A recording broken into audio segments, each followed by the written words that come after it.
There we go. One sec, just for the sake of the recording. What we're going to do now, we're going to go through obviously market structure, order flow, market cycles, just a little recap on everything to make sure we're all on the same page. And then obviously we'll go into the whole market outlook side of things. So yeah, if you guys have questions, you're more than welcome to unmute. You're more than welcome to put in a chat, whatever you feel comfortable with. So like what I wanted to really just get clear with everyone first is how to like know and validate the time frames and like what you're actually seeing on the chart, because sometimes it can get confusing, where you're seeing highs, you're seeing lows, you're seeing multiple schematics on different time frames, and it's just like, what do I do? What do I choose? So let's just get clear on everything. So number one, the absolute foundation is what we was all taught on fucking babypips.com, right? Order flow. However, we were taught order flow as market structure, which is wrong. So order flow is highs and lows, right? So higher highs, higher lows, higher highs, higher lows, higher highs, higher lows. We do not trade higher highs and higher lows. We do not trade lower lows, lower highs, lower low. We don't trade this, right? Because this is order flow. This means nothing, right? This means nothing, a bob kiss, nothing. What we need to see is what the highs and lows are creating to see where they are in the market cycle. I'll repeat that. We need to see what the highs and lows are doing to see where we are in terms of what schematic are we creating. Like if price does this, like look, if you're seeing price do this, like you know how price literally creates highs and lows. If price does that, what are most people going to think? They're going to think break a structure, buy. They might even start fibbing it up and do that. All right, but I'm not doing that. I'm waiting for seller's climax, automatic reaction. This is change of character one, secondary test, right? And then let the thing develop the trading range. And if it does that, hey, so be it. Let it do that, right? I'll just catch a reaccumulation later on. Because how many times do you see price do this? Oops. How many times do you see price do this, enter a trading range and take you out of the trade? And you're like, what the fuck? And the whole move occurs, right? So just to reiterate, when you see single highs and lows, right, the order flow will chop, change, and break all the time. We don't care about order flow. We need to see what the order flow creates. So, for example, when you're looking at the chart, the first thing you're looking for is your overall market cycle. So if I show you, one moment, let me see if I can find my photo on this computer. It might be on my other PC. One sec, guys. Cool, right? Market cycle. And if you guys don't have these photos, they all should be in the MOC in MOC chat. If they're not, for whatever reason you can't see it, please just tell me and I will put them in there. So this is our market cycle, and this is the foundation for every time you go at the chart. So remember, the highs and lows will create the schematics. So you have to look at and draw your boxes. Remember, where's our accumulations? Are we seeing the market form trading ranges? Like instead of looking at the market moving up and down, try to train your eye to look at the market moving sideways and look for horizontal trading ranges. Every time I go to the chart, that's what I'm looking for, horizontal trading ranges. And then has that trading range been manipulated? Like, I don't care if price does this and does that and does that. Like, this means nothing, right? I don't care about that. However, you might be like, that's a redistribution. Well, validate it, right? Where's your accumulation? Where's your distribution? For a redistro to be valid, right? Remember, you need to see the accumulation, then the distribution, and then the break of the ice, the new low. All right, same thing for reaccumulations. You got to see the distribution, you got to see the accumulation, then you got to see that accumulation break the distribution. Just because I see price do this, it's not a reaccumulation. Right? I need to see all like this is just Bob kids. I don't care about that. Right? I ain't gonna trade that. I want to see those whole schematics form. Now, yes, this is where patience does come in, but this is why we traded, right? We started trading for freedom, did we not? Now, of course, you can still find these on 1 minutes and lower time frames, but just making sure you're clear. So when you're going to the time frame, like in terms of looking at are we still bullish or bearish, is schematic to schematic. So once you've seen that accumulation, that's the start of your impulse. That's your line in the sand at the bottom of the manipulation of the accumulation. Then it's how did price impulse up from that? All right, let me make the pen bigger. How did price impulse up from that? Yes, you'll see in that impulse highs and lows and maybe another lower time frame market cycle, but ignore those lower time frame highs and lows. Just look at the overall swing that schematic created. So you see how we have accumulation, it created that swing. With inside that swing, yes, you'll see the lower time frame highs and lows and stuff, but we don't care about the lower time frame highs and lows. Remember, we want those lower time frame highs and lows to create the trading ranges and then create that reaccumulation. So what you need to look at is your legs within your market cycle. It's schematic to schematic to schematic, right? Remember the game, connect the dots? It's connect the schematic. So it's from schematic to schematic to schematic to schematic to schematic to schematic. That's a break. Now we're bearish because our last reaccumulation broke. It's very similar to what you already know. It's just getting a little bit more accurate with it. The reason why we do this, all right, is because it's the effort and result, right? One of the most important laws of Wyckoff. Like, it costs, right, on Euro USD, it costs literally $1 billion to move Euro USD by 1 pip, right? Literally $1 billion US dollars. So if you're seeing price, right, maybe move 10 pips up, right, 10 pips down, 5 pips down, 20 pips up, and then sweep that and then do that, yeah, cool. Maybe there's $50 billion in that, right? But I'm not a gambling man. But if I was, what would I rather gamble on? $50 billion of effort versus, boom, 50 pips up, let's say, or let's say 10 pips up, 10 pips down, 10 pips up, 10 pips down, boom, hundreds of pips being movement, price being like actually engineered and organized. You see the difference? There's no organization in this. It's hard to tell who's in control. Whereas when you can see those trading ranges and the effort go in, there's big money behind it and big money actually influencing that price action there. So when you're looking at your first thing you go to the chart, yes, you'll see the order flow, the highs and lows. Try to zoom out, right? Every time we go to the market, right? Physically try to zoom out as much as you can. So if we look on, it doesn't matter the chart, but if we look on DXY, for example, right? Like I'm not going to be, if I'm on a 15, I'm going to be, my bad. I'm going to right click every time.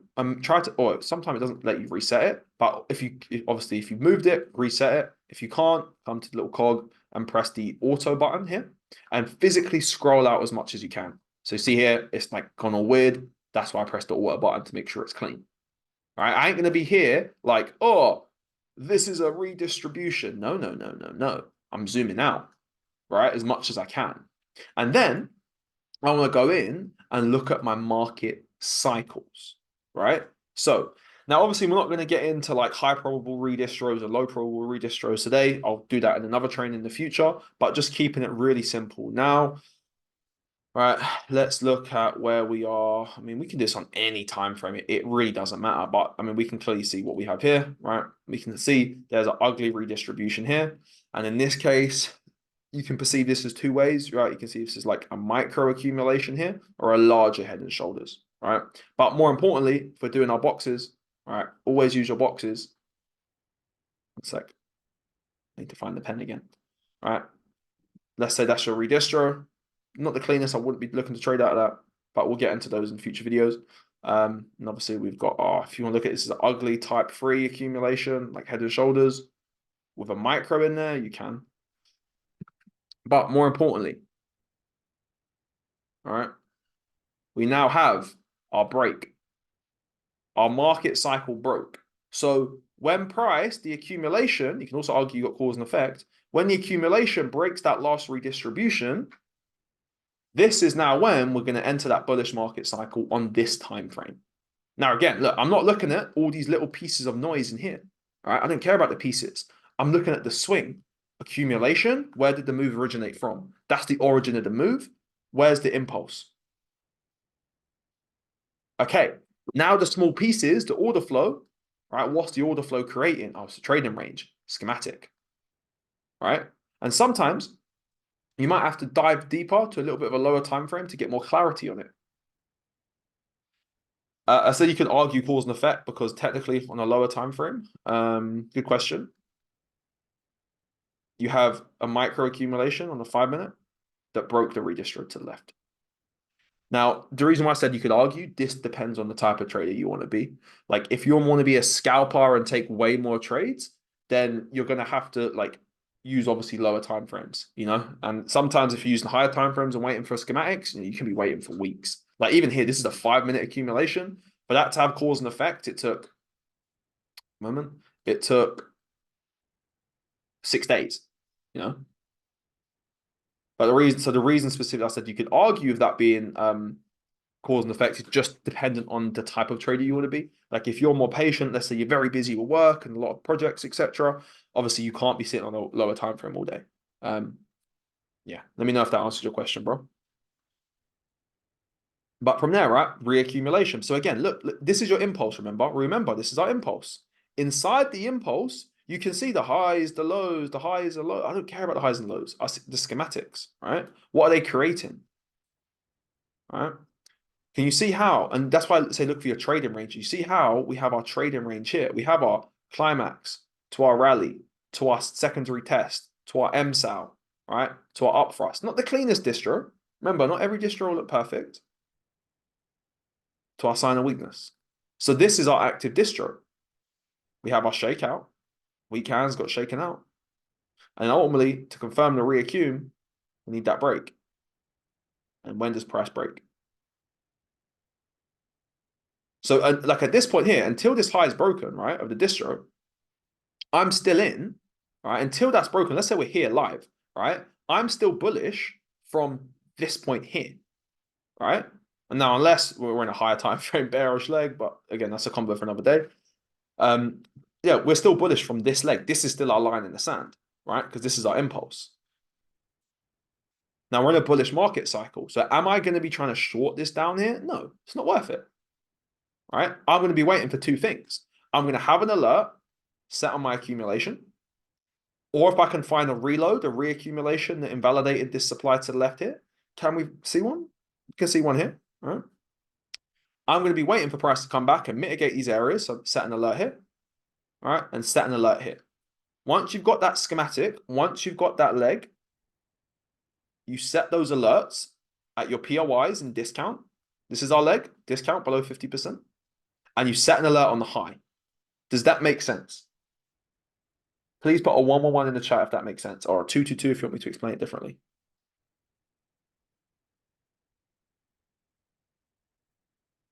Okay, it's a couple 222s. How, okay, please, like, what don't you understand about that? Feel free to unmute, or I can just try to explain it a different way. Remember, 222s if you don't quite get it. So the reason why I say this is our leg, right? It's because this is our accumulation that broke the redistribution to the left, right? So I can zoom out, and if I want, I can fib from here to here. But it's not just the 50 and 80, remember, it's what's at the 50 and the 80, right?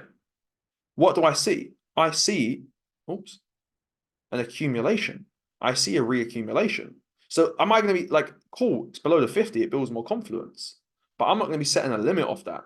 When I see I've got a accumulation here, it's the entire schematics which are demand.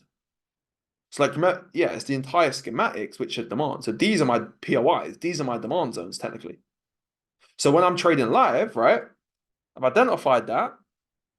And I've now seen, oh, right, this is my leg. That's my impulse that I'm in. So I've got an alert set here in case we reaccumulate, an alert here unless we come down to demand. And if we come down to demand, then we go to lower time frame and we go through the lower time frame confirmations.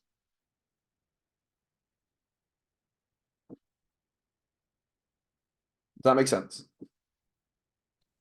111 if it makes. Oh yeah, go, yeah. No, all good. Go for it. You probably guessed I was going to ask a question about this, but but so what I'm getting is it's all relative to the time frame you're on. So if you're taking 4 hour as your structure leg, the 5 minute will be your order flow. But if you drop down, for example, in your scalping, the 5 minute will be your structure leg, and the seconds will be your order flow. So it depends what time frame you're on and what's relative below it.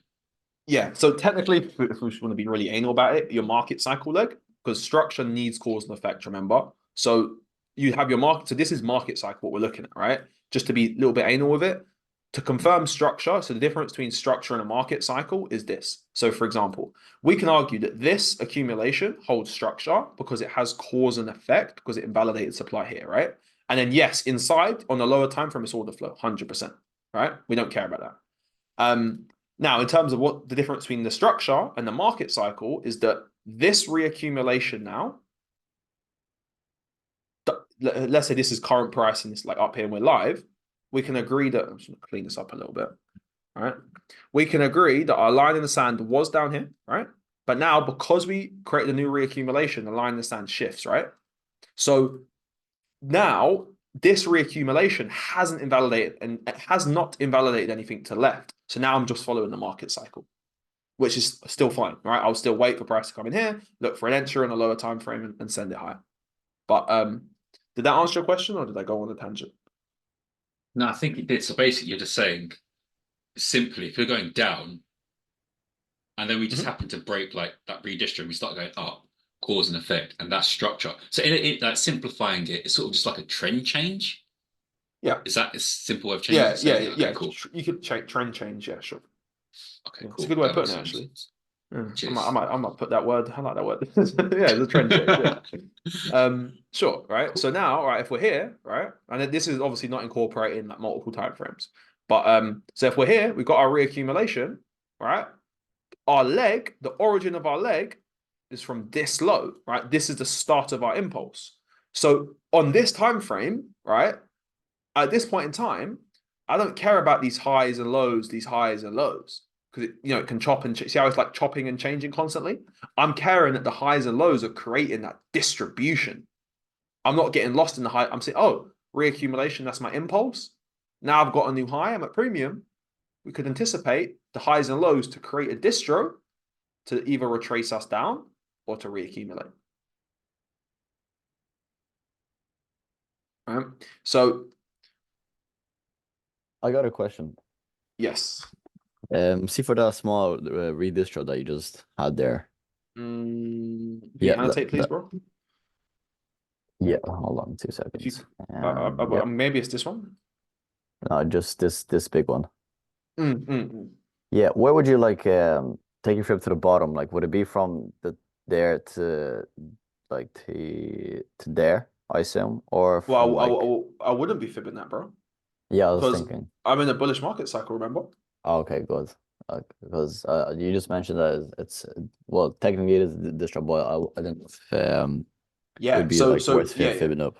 So Okay. remember, okay, that good point. In a bullish market cycle, you will see distributions 100%, but those distributions are driven by buyers because the logic is this, right? We can all agree that buy orders came in from here. Yeah. There's Yep. no other way of putting it because price went up, right? So Yeah. when you see this distribution, the reason why we say it's buyers driven, one, we're in a bullish market. Two, no POI to left. And three, um, in a bullish market, they have to take profit. So as a buyer, right, if you have 100 Bitcoin and you want to go from Bitcoin to US dollars, how do you do that? You sell your Bitcoin, right? Similar. They sell their buy orders. So them selling those buy orders, they're distributing those orders, taking profit, but it's not driven by the sellers because there's a difference between taking profit and physically entering sell orders. It's like think of it like a taking profit that's taking orders away, sell orders they're putting in sell pressure. You know, so what's happened is they're taking profit here, so they take some profit, and now this is why we have the two scenarios because at this point in time, right, we don't know if they're going to come down here or if they're going to reaccumulate. It's not our job to know that. It's our job to create if then scenarios. So if at this point in time we've just distributed, we know we're not looking to sell it. And to answer your question, technically, if it was valid, you would fib that, yeah. But we're not looking to sell it, so we're not going to fib it. We're just going to say this is a distribution. From there, I say, where's my last manipulation? Here. So what I'll do is I'll fib this 50, 80.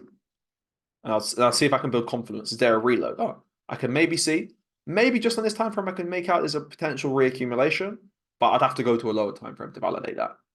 And sometimes you don't even need to do that. Sometimes you can just say, look, 50, 80, set an alert, and then set an alert on the high and leave it as that. Because there's only two scenarios to get us into a trade. It's either you confirm the reaccumulation and then play the mitigation, or she mitigates out of demand by giving you the micro. And that's it. Does that make sense, guys? I'll go see some questions. I'll get to those questions, but just let me know. 1-1-1 if it makes sense, 2-2 if it doesn't. Could you explain this? This is chat. Okay, cool. Everyone's got it. All right. Could you explain this in M15 relative to the 4-hour? So again, this is getting a little bit advanced. So you know how like typically we'll group daily and weekly together. Typically we'll group 4-hour, 1 hour, and 15 together. Typically we'll group 5, 3, and 1 minute together. That's just like an average. Yes, sometimes there'll be a 4-hour schematic and a 50-minute schematic, and they can be almost separate time frames. So like always give it a bit of pinch of salt and depend on what you're seeing in front of you. Like for example. See if I can find one. Oh god, now I gotta find one. Let's see. So, for example, cool. Here we go. Right here. So 50-minute, right? So on a 50-minute, we can say we've got reaccumulate. Oops. We can say on a 50-minute, we've got reaccumulation. All right. Line in the sand shifts. All right. And now up here, we've got an active distribution. Potentially. All right. I mean, it could, there could be some minor demand hicks. There's new shakeout, but we'll get into that later in the market outlook side of things. But in terms of pure market cycle perspective, the market cycle is being maintained from here on the 15, right?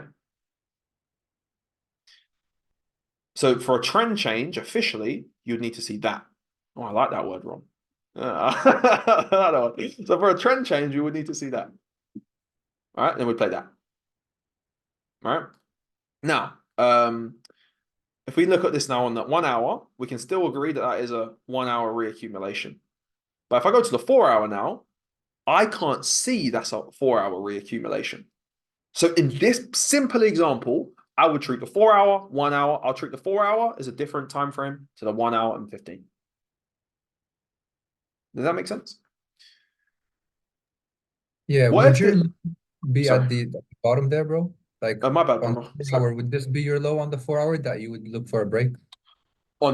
Okay, good question. So technically now, this is where I got to look left, right? So now I'd say, all right, cool. Well, what do we do? So we broke market cycle here, but technically, this is where it can get a little bit confusing sometimes. But hopefully this clears it all up. So there's a reaccumulation here, right? Just on the 4-hour, we broke. So technically, this is the cause of the break. We come lower, right? Inside of that, I would say more so like this is getting into like the hourly now. Yes, we technically broke here and we are bullish from here. But this way you have to ask why. In my opinion, this is where like understanding like macroeconomics, like for example, we're in 2024. We have a new president in America coming in 2024. Right. Currently they got a Democratic president, which usually causes bullish dollar long term.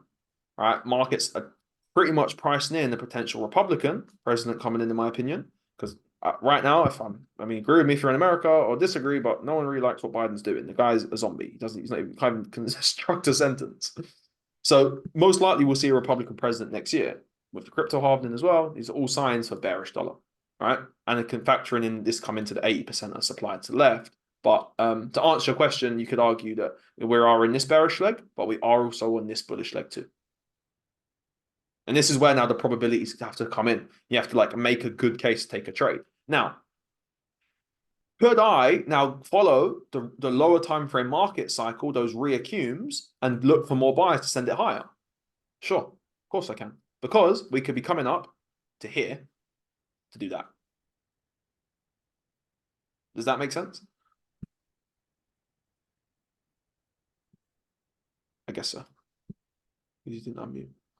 Unless my headphones are disconnected magically. Let's see. Cool. What if we see this? I feel like someone was about to unmute. If you have a question, more than welcome to jump in. Okay. What if this BOS fundamentals don't match up though? Like for example, yeah, you just wait. Or if you want to keep trading what you see and follow the market cycle, just lower your risk. It all comes down to, bro, what's your risk appetite and what would your journal say? Like, but I'll give you my play on what I'm looking for DXY, all right, and when we get to the market outlook. But if they don't line up, you just wait for them to line up. For me, like if the fundamentals are showing me bearish signs and the technicals are showing me bullish signs, I need to dive deeper into the fundamentals or the technicals and reevaluate. Like why I think we're still seeing a bullish dollar right now from a fundamental standpoint is because the labor market, man, the labor market is strong right now in America from a statistical standpoint, right? Like we're not seeing like high interest rates of 5.5%. Like look at what's happening in England, right? We're in a recession in England now because interest rates are so high. America, the unemployment rate should be skyrocketing on paper, but it's not. That's another reason for a bullish dollar right now. But we'll get into that a little bit later, bro. So sometimes there's other factors that can inhibit the cycle. But the best course of action, bro, like if they're not lining up, don't trade. Sit out until they do. Simple as that. Or if you are super, super keen on just fully blindly trusting the market cycle, lower your risk right down and follow the market cycle until she says no. But again, it comes down to what would your journal say? Like, and what account would you have? Because like I have multiple accounts. I have like my funded accounts. I literally don't care about the funded accounts. I'll be risky on them. Sure. Like on a funded account, can I follow the market cycle up? Sure, I will. On the market cycle, listen, if it gives an accumulation here, you will see me buying it. Right. But on my personal account, my main account, my swing account, am I buying dollar? Fuck no. I'm only selling dollar in my personal account. Does that make sense? And the risk amounts will be completely different too. If you were to enter off the accumulation on the screen right now, oh, I'm sorry, bro. Where are we? Cormac, brother. What? Sorry, bro. What was it? Was it this one you was looking at? What one was we looking at, bro? You can unmute if you want, or you can.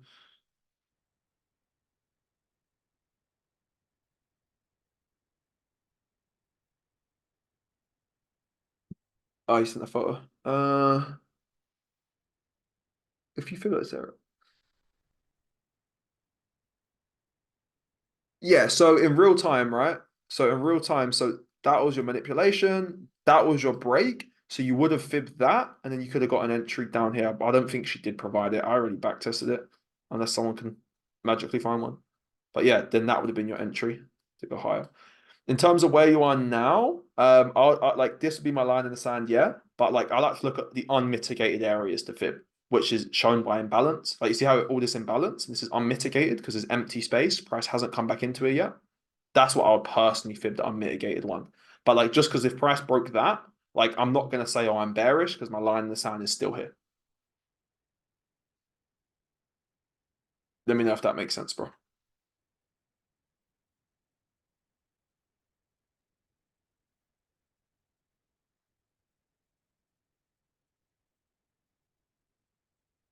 Um, yeah, that's it. Why is the fundamental narrative? Cool. Yeah, perfect. So yeah, obviously, like where we are now on the dollar, right? This is our leg, right? This is our leg. In terms of like lower time frame order flow and market cycle, you could argue it's being maintained from here.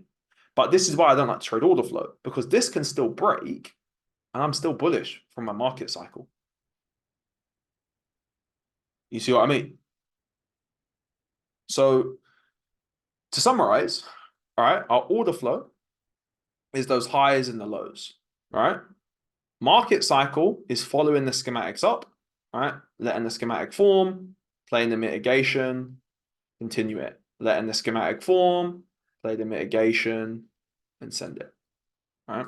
Let the highs and lows form the schematics, let them build out the trading ranges, let the trading ranges get swept, and then play the mitigation after the sign of strength or weakness.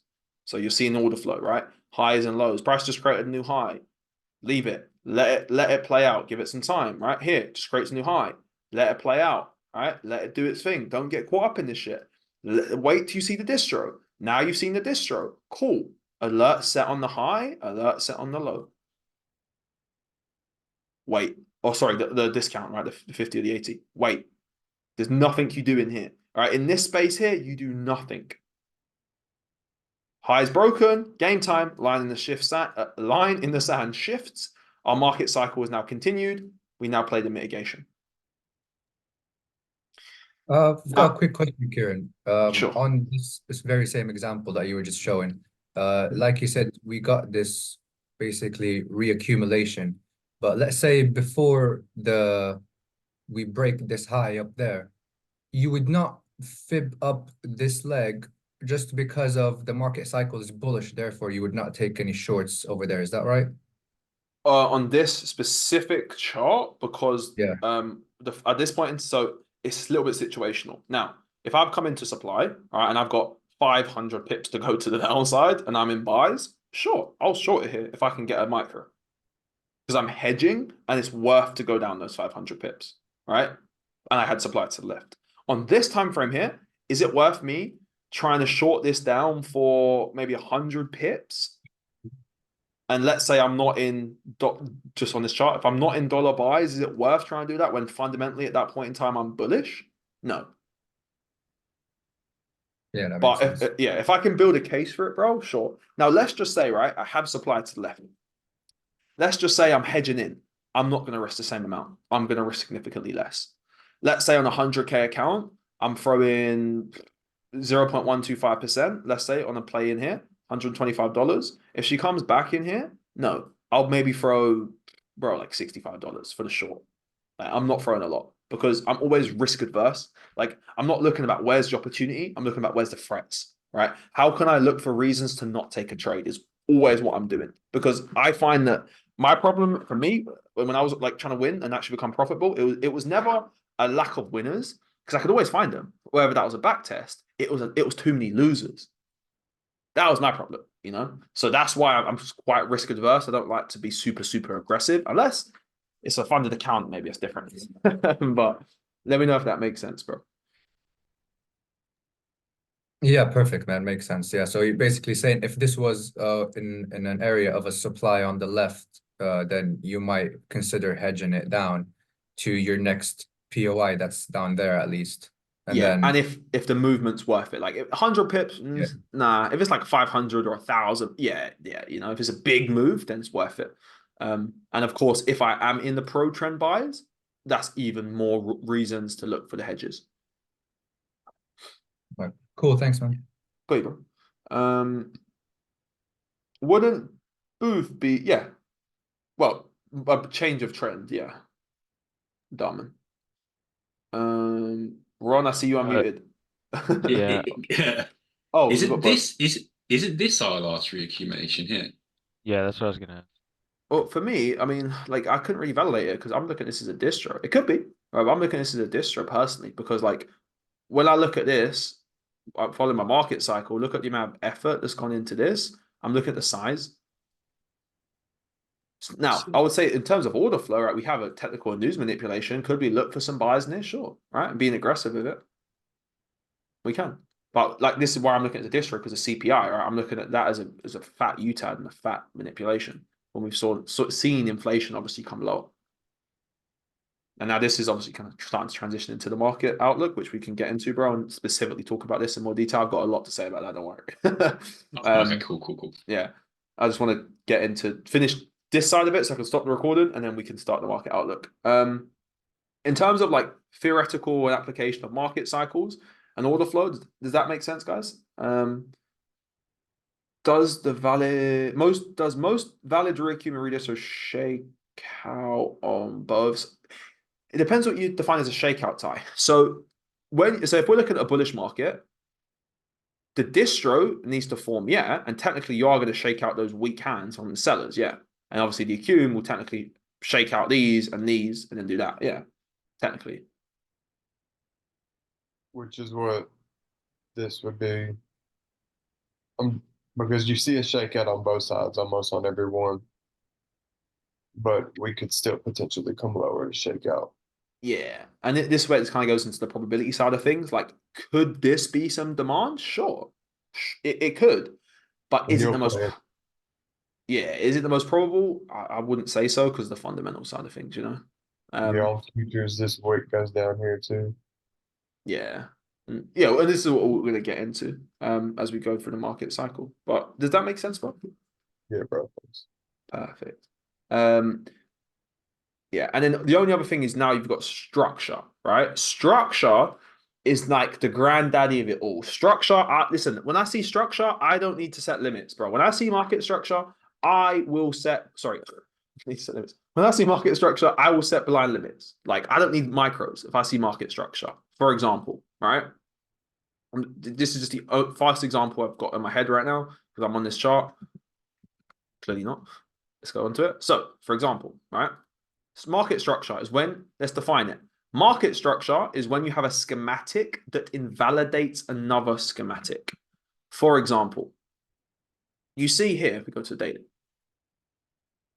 we have a distribution up here, right? Now, is this the most textbook distro? Probably not. However, what is more important than does the distro meet the criteria? If the distro doesn't meet the criteria, if a distro doesn't have a manipulation, there's only one reason I would consider trading that, is if we have cause and effect, right? Is if this distribution manages to invalidate a serious amount of buyers to the left. I'm not talking about that. I'm not talking about this. I'm talking about an accumulation. Something big. So, for example, that distribution, oh, how is that eeny, peeny, puny distribution smashing out all those big buyers?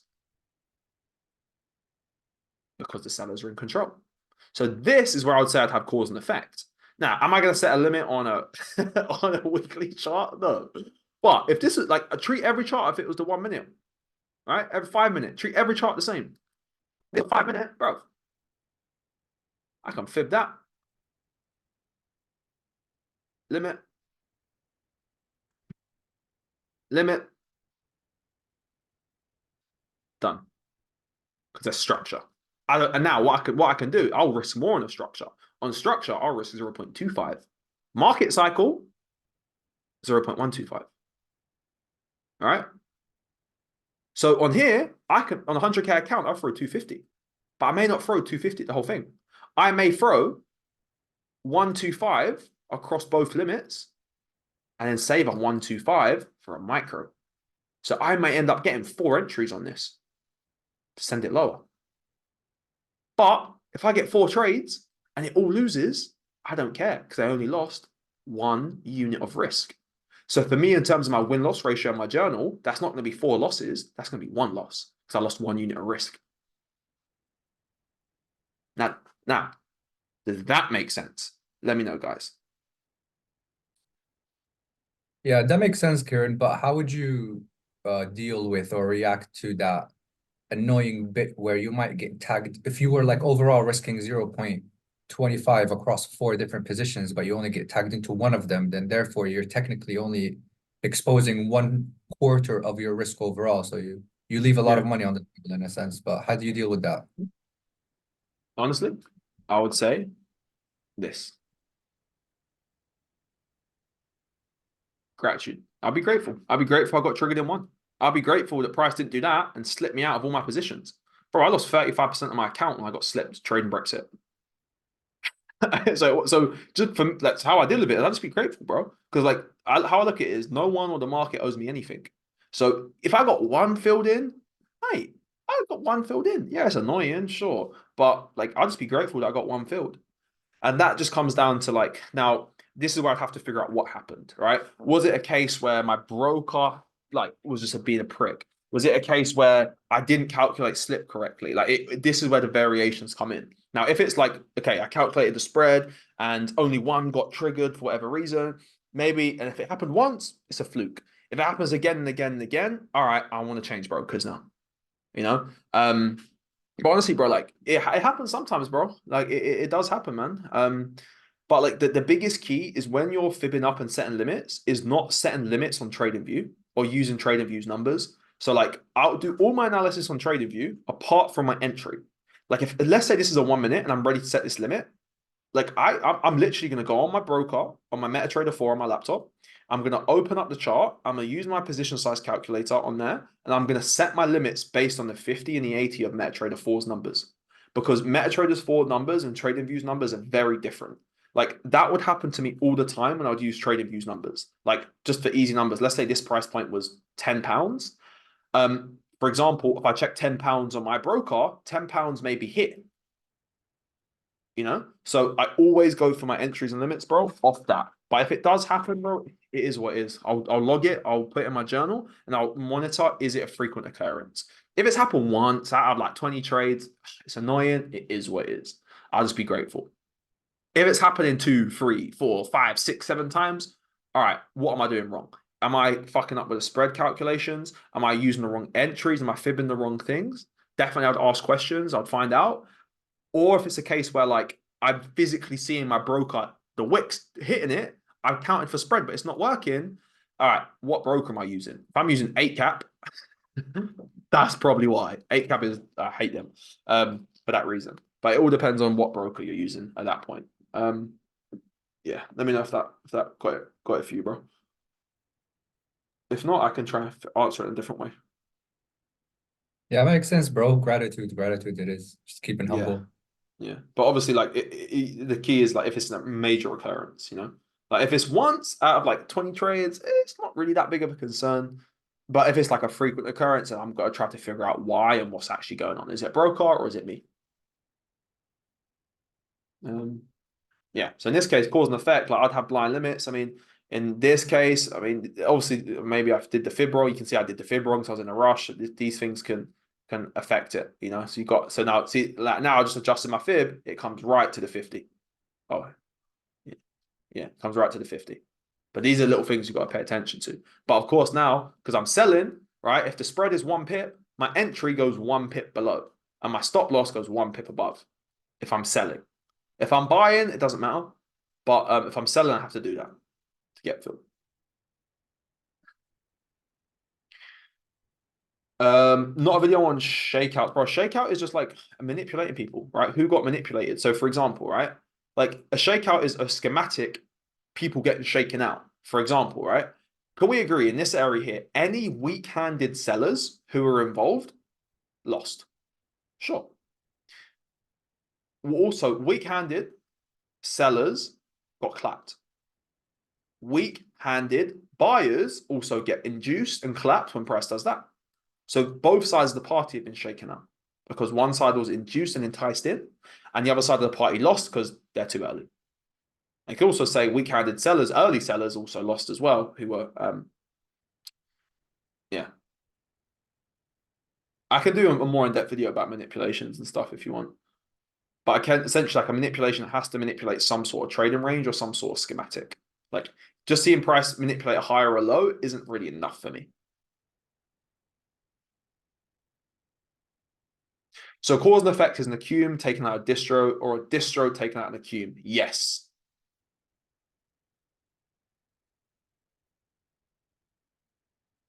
When will you go into probabilities and what are the chances? When we go into the probabilities and what are the highest chances plays are and what are the most probable accums and distros? In my brain now. So bro, it's really situational, mate. Like we'll go through examples like when we go through the market outlook, but it really depends on what you see. Like the pros and cons of one trade will be completely different to the pros and cons of another trade. It literally depends on that exact chart you're seeing. But in terms of like a super basic model, I would need to see minimum a schematic. So for example, if I'm in a bullish market cycle and I've got a reaccumulation, first thing I'm asking, does this have cause and effect? If not, it's not a con, but it's not a pro. Just like is what it is. Just okay. Bullish market cycle. Cool. Now, if this had cause and effect, that's just another tick. It's just not a tick, right? In this case. So from there, right? Am I in alignment with fundamentals? Sure. If I'm against fundamentals, it's a cross. Right? Now, where is this? Is this in premium or discount? Okay, it's in discount. Another pro. All right. Now, for example, right, when price comes into it, am I getting lower time frame accumulations?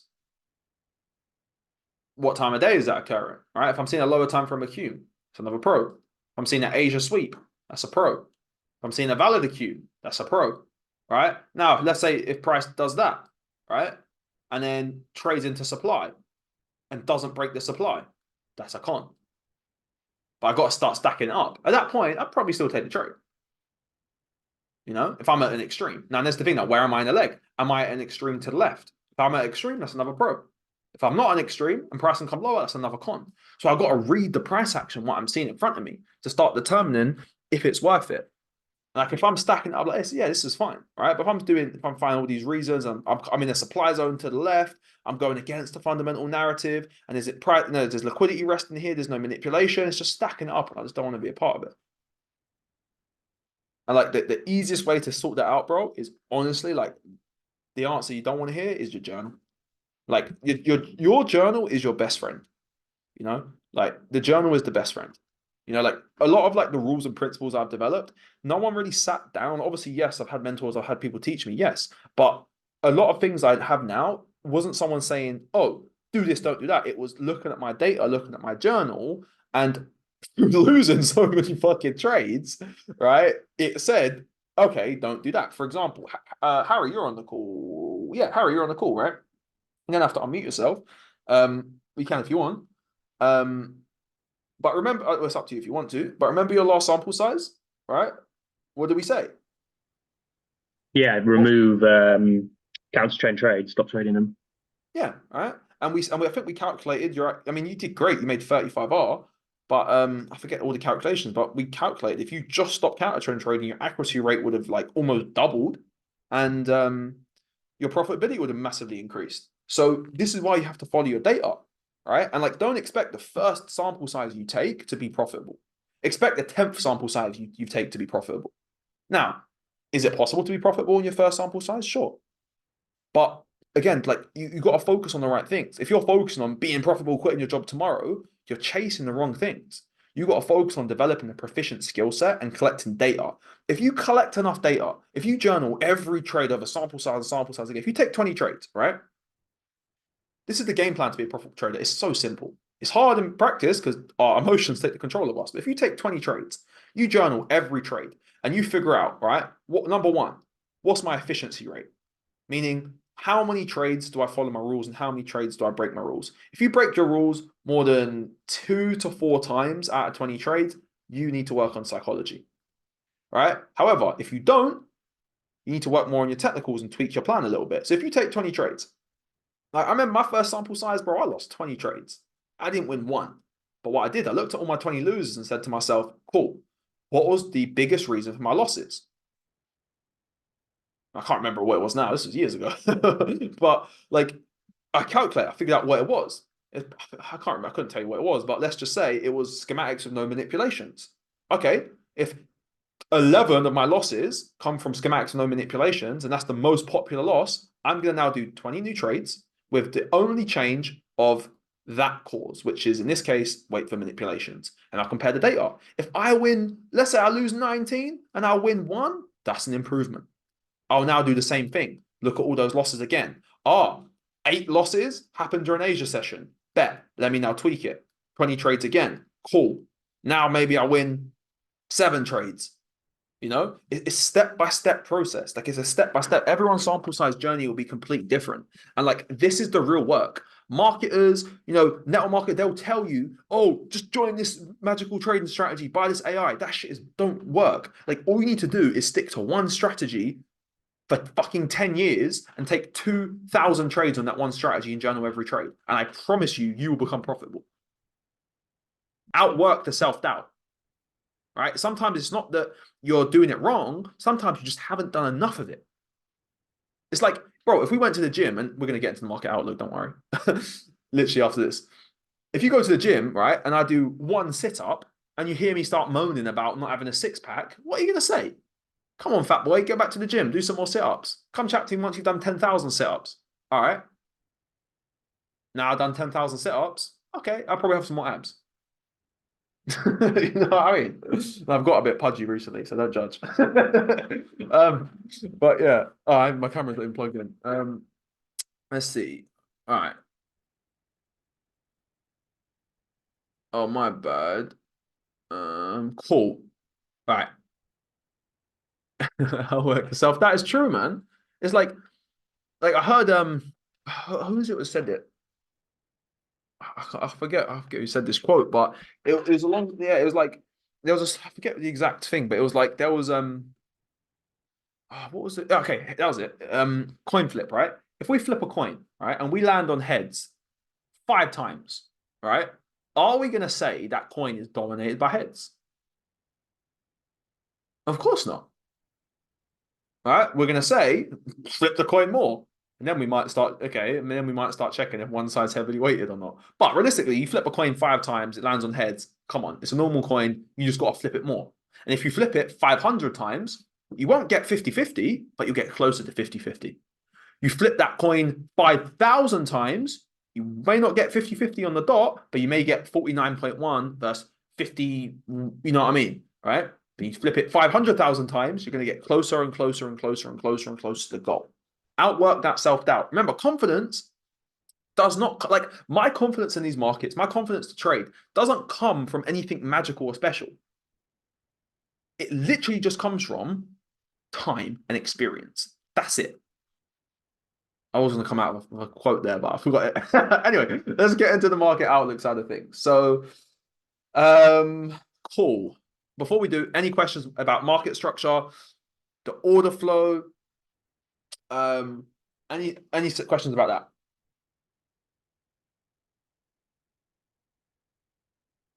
Feel free to unmute, put something in the chat. If you have specific examples of like that stuff, feel free. Otherwise, we're gonna get into the outlook.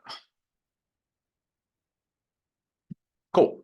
So, things I must experience. That's it, man. Like, I'll just run through that for the sake of this quote, and then we'll get into it. Like, this is a good quote that Darman just said. You're here right now, right? In your journey, your goal is over there, right? You want to live that life, whatever. Firstly, don't focus on the result. Focus on the steps to get the result. But more importantly, if you're here and there, guys, the only difference between where you are now, here and there, where you want to go, is the letter T. Think about it. Look at the words. Here and there. The only difference is the letter T. All right?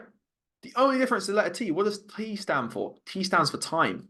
All right? You've got to allow that time to occur to get you from where you are to over there. Right? Food. The good food, you need to marinate it. You got, if you marinate some chicken for 24 hours, it's going to taste good. You season it for 10 minutes, it won't taste as good. And all time means is things I must experience, right? Remember, when you ask to be a 6-figure or 7-figure trader, right, you're not asking God, the universe, for the result. You're asking God and the universe for the tests and the experiences and the people, the places, circumstances, events that will test you to make you ready to have the 6 or 7-figure trading account. You didn't ask for the result, remember? You want that, but the universe never gives you what you want. It gives you what you need. And sometimes, if you feel like you're hitting your head on the wall again and again and again and again, sometimes, bro, it's you're not seeing the lesson. And it's trying to hit you in the face with that lesson so much until you wake up and actually see it. All right, anyway. Yeah. Enough this ain't a motivational speech. But we could do them if you guys want. If you guys want like motivational calls and that, I don't mind doing that. But I don't think we need motivation to trade. You need almost the opposite sometimes. What would you do differently from the loss you had about Brexit? I wouldn't trade high impact news events on my personal account. Like ACAD from last week, right? I don't know if you guys managed to backtest the things I put in the chat, but ACAD from last week, right? This was a news event that triggered us, right? You think it's on my personal account? Fuck no, bro. No way, mate. This is on my funded accounts. Oh, because personal account, right? You get slipped. You're sitting on $1 million account balance. 35%, 350 Gs. You don't make 350 Gs to put that account back. Right? You got to make way more than that because now your account balance is sitting what? Like, massive off him, like 650. So now you got to make way more to get it back up. So, bro, like now when it's news, I don't trade like news releases. So, like, for example, go on Forex Factory, right? Let's say we got, what day is it? It's bank holiday today. So probably no trades today. But let's say tomorrow, right, at Thailand time, 8:30 p.m. Am I going to be taking a trade at 8:30 p.m. I got red folder CAD news? On my personal account, no way. Because spreads and slippage increases like crazy. All right, so if you take a 10 pip stop, right, at this time, price could gap 20 pips above your stop loss, and now you get taken out of a 20 pip loss. And you email your broker, you call your broker, and they're just going to say, lol, get fucked, and then hang up. That in a nicer way, basically. So yeah, that's what I'll do differently, bro. Cool. So in terms of where we are for today, so man, it's a very interesting time we're seeing, guys, right now, man. Especially with the Fed, right? Because obviously we know, right? Last year, the theme was Jerome Powell was like, look, right, we're going to lower rates this year in March because, bro, inflation is coming down. And that was obviously priming all of us for that complete risk on environment, which was why we was selling the fuck out of dollar, which was why we was buying the heck out of EU, GU, cryptos and stocks. Now remember that whole, and if you guys are new and haven't seen this, there is a training in the chat called Fundamentals Training. I'll definitely recommend watching that, and it'll cover all this, the whole economic cycle. But type in fundamentals in that chat and you'll see it. So obviously we know the main data we want to see, right, is inflation. So we saw, now this is where it gets a little bit interesting. We did see the downtick, right, from 3.4 to 3.1. I don't care about forecasts. However, we saw core CPI month over month slightly increase.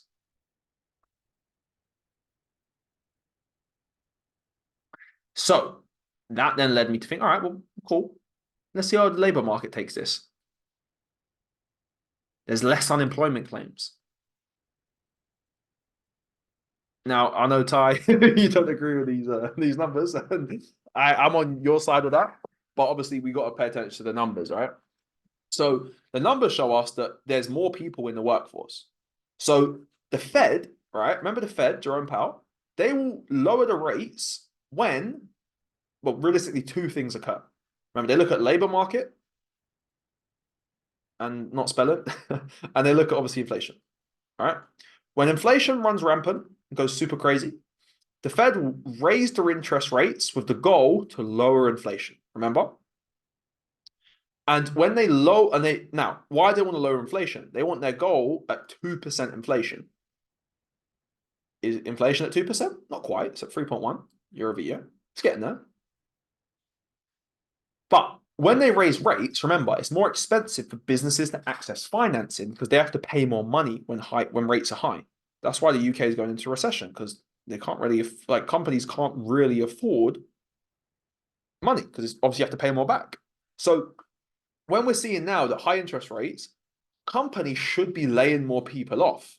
Unemployment should be going higher because interest rates are extremely elevated. But we're not seeing that. So because we're not seeing the labor market take a massive hit, that's another reason for Mr. Fed Jerome Powell to say, let's keep interest rates higher. Because our bonds have a better yield. We got our money parked in the bonds. So right now, moving forward, for a clearer picture, right? This one now we need to use the technicals hand in hand and also wait for the FOMC meeting on Wednesday night UK US times. Well, no, Wednesday evening UK time, Wednesday morning US time. Obviously, it's Thailand for me, so it's 2 in the morning on Thursday. But it'll be on Wednesday. We have the FOMC meeting. I really want to see what Powell says here and what his take on the last inflation release was. If he starts talking about like, oh, okay, inflation's making progress, keyword. If he talks about inflation making progress, right? That is going to give us more of a dovish tone for the dollar. Right, bearish. Because if he's happy with inflation making progress, coming back down to the 2% target, this opens the factory up and the cards up for this the interest rate cuts again in the future. I don't think realistically we'll probably see cuts until inflation comes closer to 2%. But I really want to see what Powell says based on the last inflation data. Because obviously month over month, core went up, but CPI year over year went lower. I think they pay attention more to the year over year. But obviously we have to see what they say. So that's my take. So obviously now going from a technical side of things, right? On the DXY, we are in the middle of a rock and a hard place, right? So market cycle is still bullish from here, right? Market cycle is still bullish from here. Now, could this be, all right, a distro? I'm leaning to yes, this is more of a distro because I can't really make this out as a reaccum just yet because number one, where's my distro? Where's my shakeout of weak hands? I still have resting liquidity down here. I still have imbalance down here needs to get filled. I'm still in premium. So just based on where I am, I'm looking at this as more of an active distro.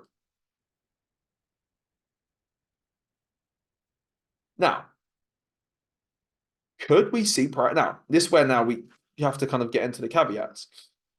From a swing trading perspective, safest play is to wait for the confirmation, wait for the break, and especially now, depends on what Powell says. If Powell starts giving more of that dovish tone, I don't need that to break because the fundamentals driving it.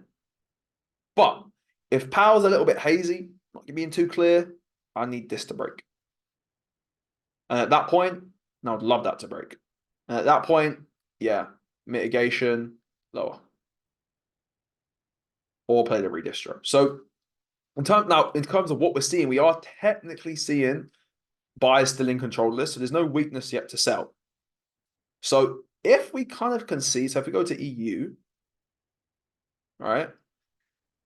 EU is technically in minor supply, not the strongest, right? Because of what dollar's doing. So if I can get some sort of distro in here, right? I mean, it's looking like and this will be small short-term trades down here, right? And this needs to happen like tomorrow or today. Like I'm not on Wednesday when Powell's going to be talking. I'm not interested at that point. But like we could be seeing a 1 drive, 2 drive, 3 drive, but I would need that and that. Or being a bit more aggressive, I would need that, and off the micro in there. But like, I'm not going to be super aggressive and super keen because of obviously what we saw with inflation. Moving on to GU. GU is still pointing that bullish picture as well. So, we are still technically seeing from a higher time frame perspective, bullish order flows being maintained.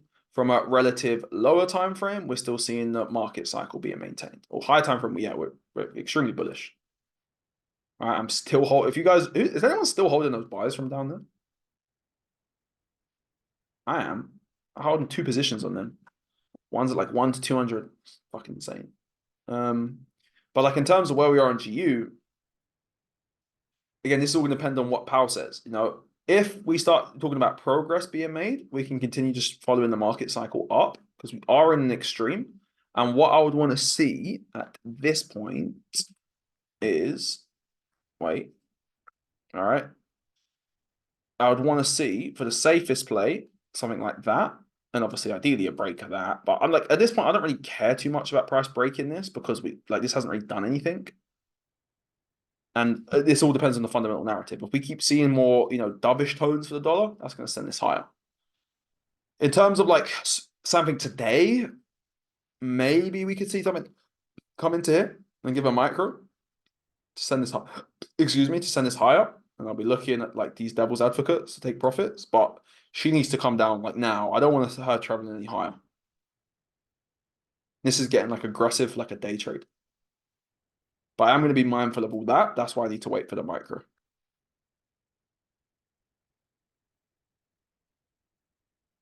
What do you do when the futures are divergent from EU and DXY like they are now? It's divergence. It builds more probability.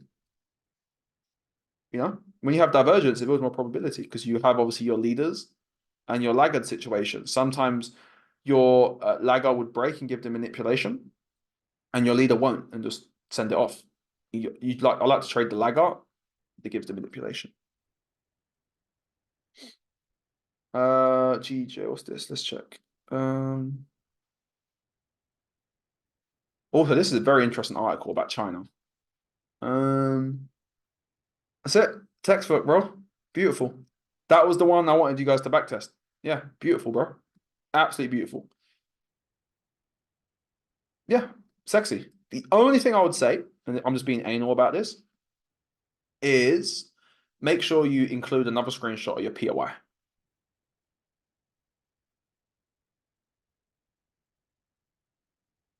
But good work on that. Yeah, textbook, bro. And like we'll get into GJ. But cool. In terms of GU as well, I'm not going to be shorting from here. No way. I'm more inclined to follow like. And again, I'm not going to be super aggressive on this because I really want to kind of see what like the obviously Powell says. But I'll look in here. We can get some sort of accums. But she needs to come from where we are now. I don't want to come in any higher. If now contingency plans, right? If we don't do that, I want to see that break, and I'll fib this, and I'll play into that to send that higher. If this all falls apart and she breaks this, obviously this is going to depend on what Powell says.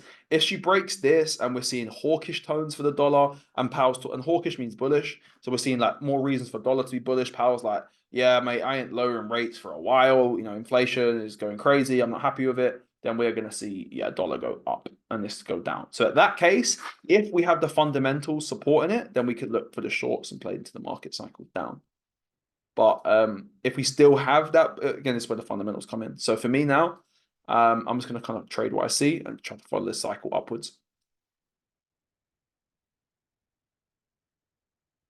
All right. Let's be conscious of time here. So I'm just going to quickly run through the rest of these lists and I'll get into the chat. USD CAD.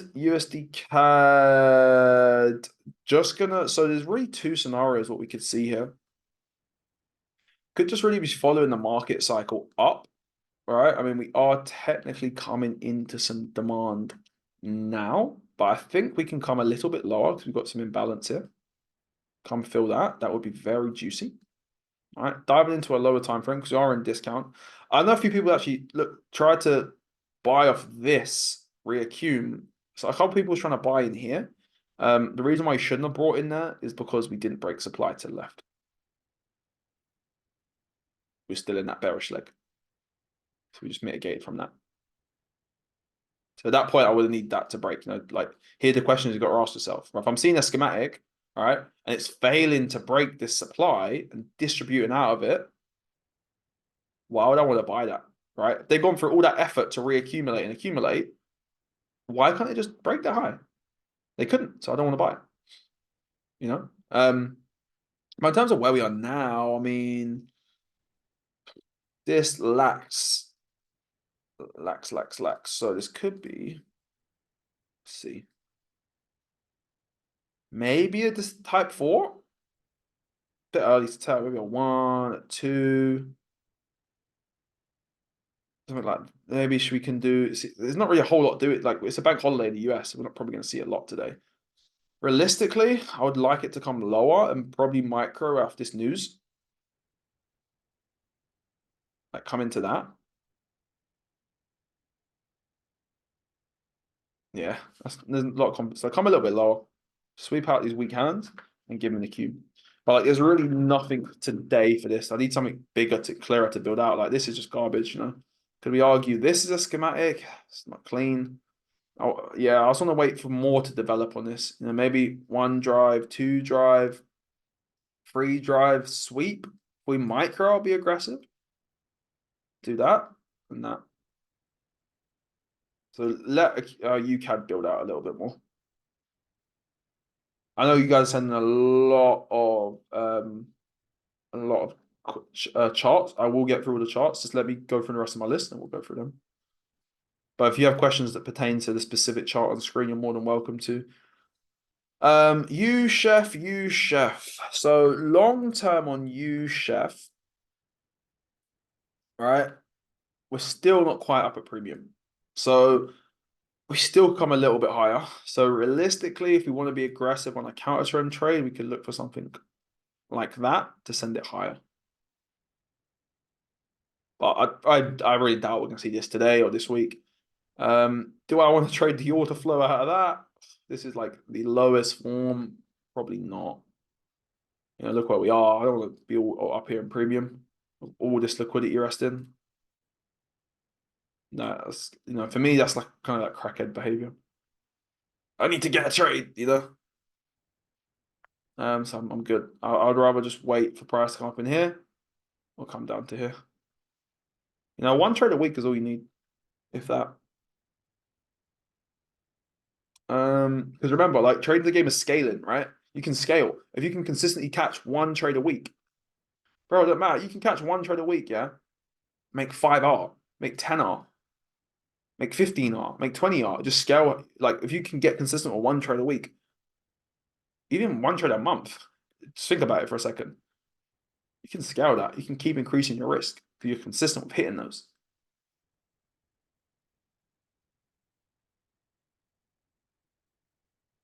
So yeah, use chef probably not gonna happen anytime soon. I do want to come up here and distribute. Now, if I do see like again the dollar news come out and we have more reasons for this, we could maybe see something else develop. Maybe we could play some redistros, try to send it down to here. But again, it's a little bit too early right now on UChef. I don't want to do a whole lot of it.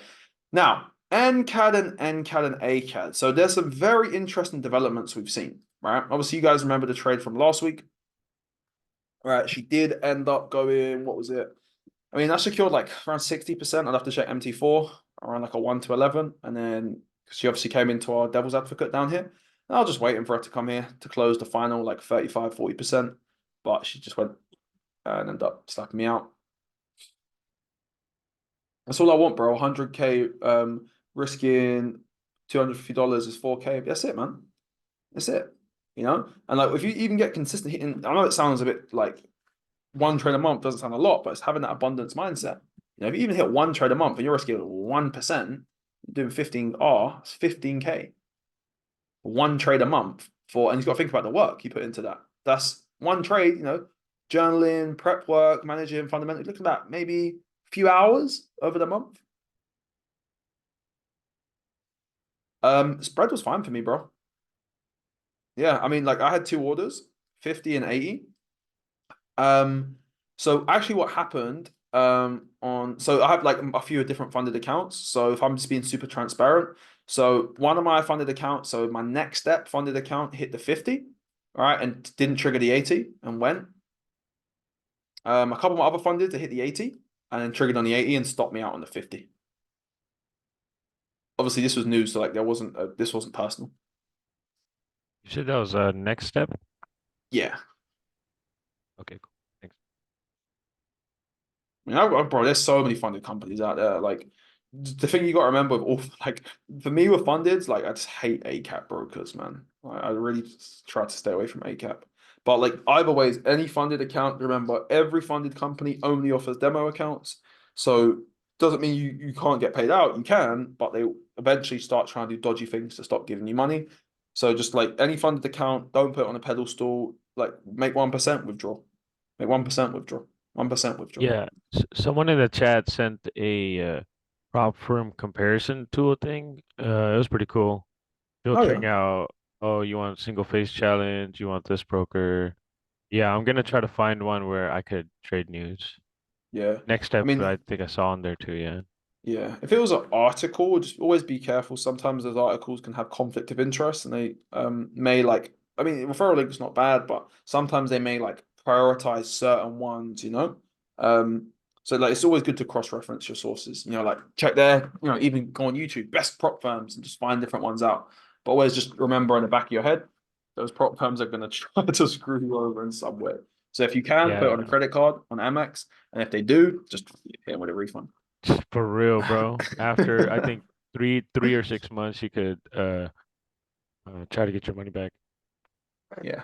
Uh, one just little note. Probably later in the call once you're done with this.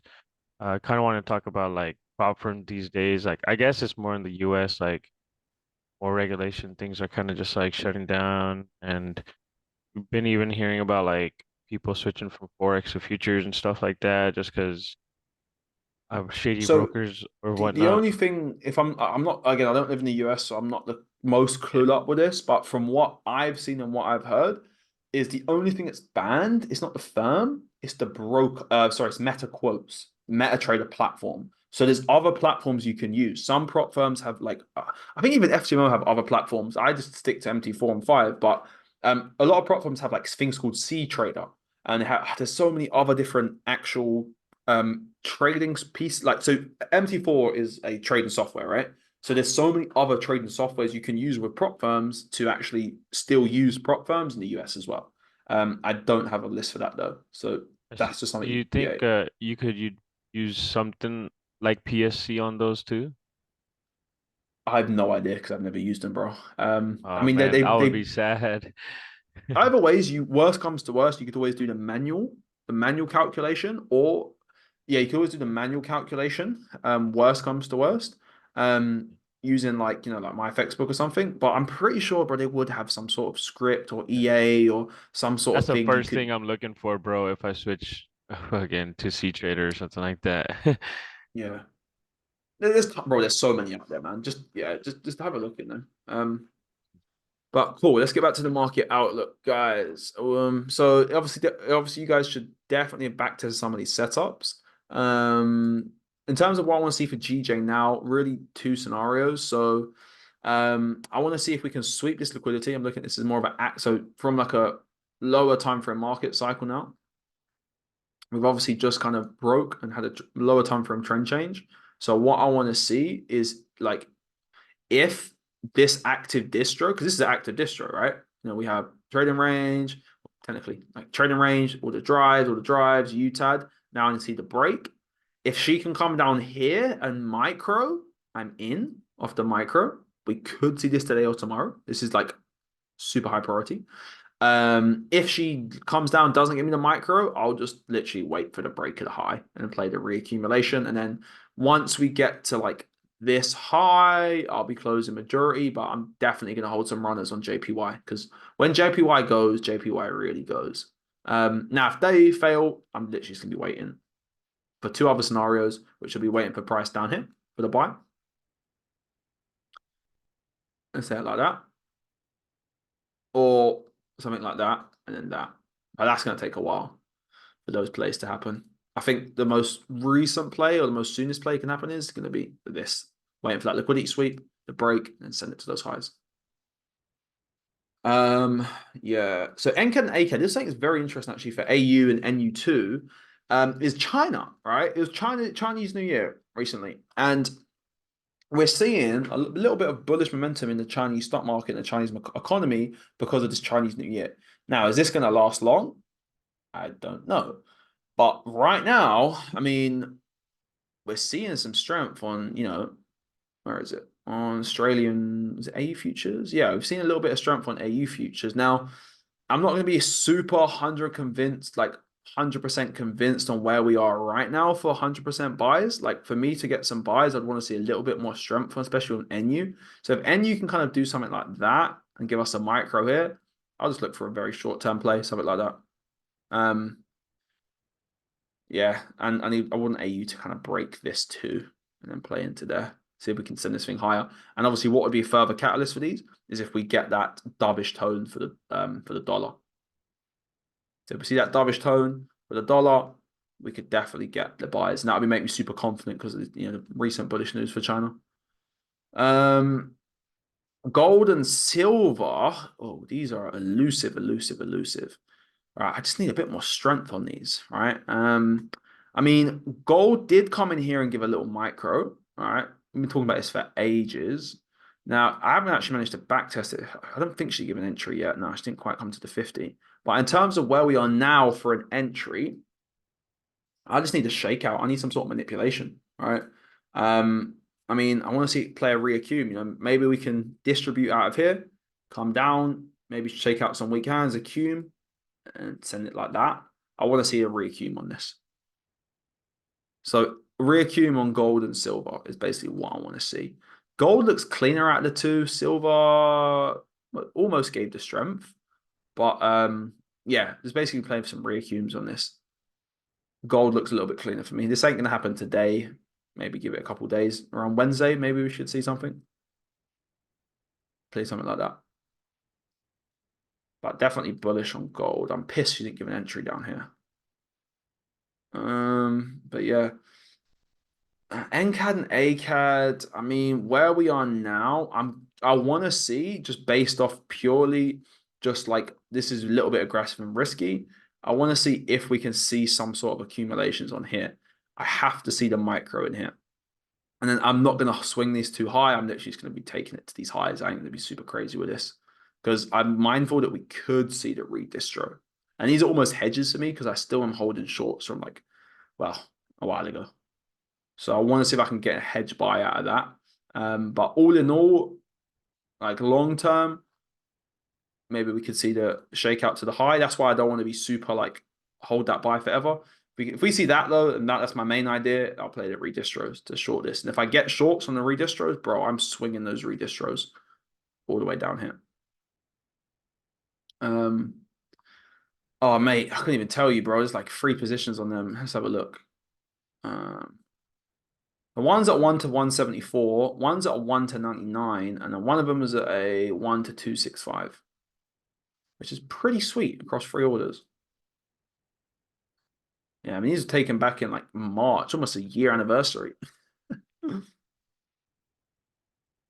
longest trade I held was like 2 years. That was in the bull market.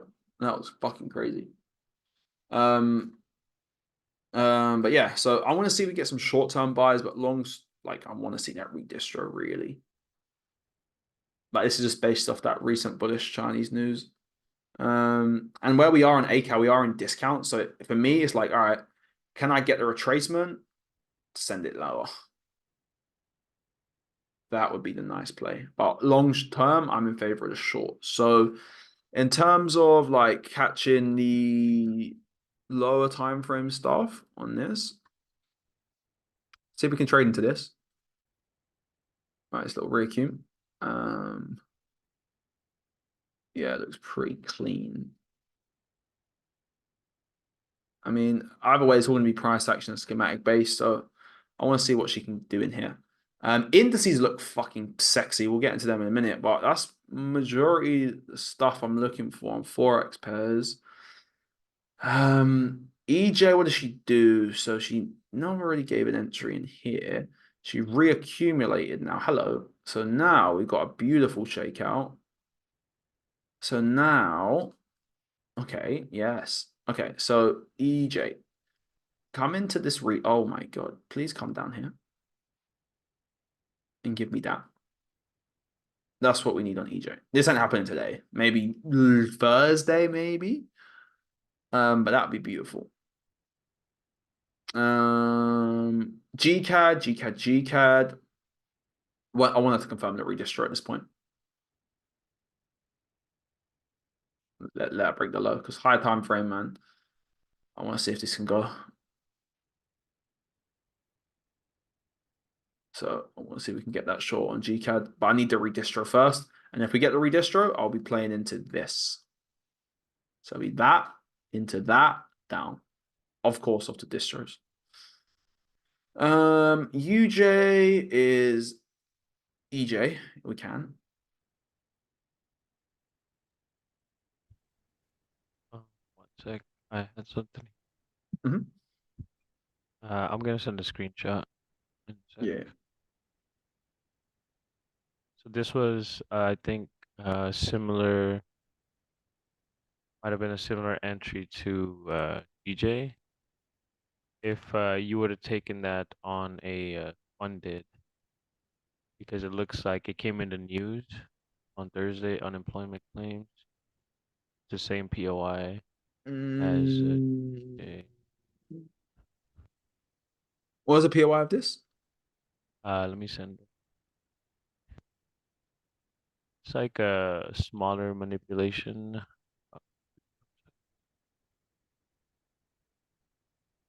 Because off the bat, so it depends how you perceive this, bro. I mean, so just trying to read the price action on this. So let's see the POI first. It's not the sexiest, it's not the best POI, but there's a manipulation. If it's news, it's increased the probabilities. It was actually CPI. Okay. And then we sweep that, which I like. Just look at this 1, 2, 3 is how I'm looking at that. Just off this time frame, unless you saw it differently. Yeah, let me see as well. 1, 2. Yeah, I can see that. But let me see. If I go on like a smaller time frame, maybe 1, 2. Yeah, I mean, I'm gonna send a small 2-minute. Still So like not redrive as a micro. looking at this, bro. I mean, firstly, what's your change of character? So technically, this is the change of character. Then there's a 1, there's a 2, there's a 3. to come lower into a micro down here. It's a little bit hard to see. I mean, let me see the POI again. Because there's new CPI. Doesn't look too bad. I mean, the only thing that's throwing me off, bro, is just what it looks like on here. Where I'll look like a 1, a 2, and a 3. That's the only thing. And was that a news release when it triggered it or not? Yeah, unemployment claims. For me, I would have looked if it swept like that all day long. It's for me, it's a little bit hard to say like this because when I look at my schematics, I always like to zoom out a little bit on a higher time frame, just to kind of see like are the drives clear, you know? So like when we look at it on here, what was your change of character? What was your what set your trading range? Yeah, I think the that one big impulse that looks like the middle of the range. It's maybe but it's not even like the micro doesn't even have a full 3 drives, and I'm only two. So Yeah. did you when you did like what did your pros and cons look like for this? I don't think I was looking at it this time. I just was back testing. Yeah, I mean, like off the bat, I wouldn't like it. Kind of makes me a little bit in doubt. So my rule is if I'm in doubt, I get out. Simple as that. Just because on the higher time frame, I can't really see it like this. Realistic, even here, bro. Like that's forcing a 1, 2, 3 drives. Like from a change of character standpoint, really, it's kind of here. I mean, it can be forced, but I was just about to say, yeah, let's yeah, change the character. it can be forced and can be validated. But at that point, it, in my opinion, really lowers the probabilities. So it's just like it comes down to, and you got liquidity, all this. It comes down to like how much you even want to throw at this, you know? Like it's when I'm thinking about this now, just kind of going through like a risk assessment. I'd probably want to throw so little money at this, bro. It probably wouldn't even be worth it. I could probably get paid more to work at McDonald's than to take that trade. So it's Yeah, like, yeah. do I even want to go through all that effort to make, you know what I mean, like on 100K account, something like that? Like, and this has just gone to my head. I have to take the trade. I probably maybe want to throw like 0.03, like 0.03. It's like, you know, 100K account, is it worth risking $30 to make what is it? Was that even a 1 to 10? Shit. Charts. One sec. It's like a 1 to 7. Let's see. 1 to 8 to the high. Oh, Oh actually, no. wait. Sorry. Yeah. 1 to 9 to the high. Yeah, probably not Yeah. at that point. You know, do I want Yeah, to, yeah. risk like Actually, yeah. $30? Just thinking in hindsight, like GJ was in that POI, and yeah, that was a cleaner trade. I actually Yeah. had GJ marked up, but Valentine's was the night before, and I was like, fuck, like I could not get up that day, bro. Yeah, Yeah, I know the so feeling. yeah, I was in the yeah, same thing as you. man, yeah. But yeah, so like just looking at this, it's like what like if I'm forcing it, like it's like, do I even really want to throw, do I really want to risk $30 to make 270? Like, is it worth it? No, for me at that point.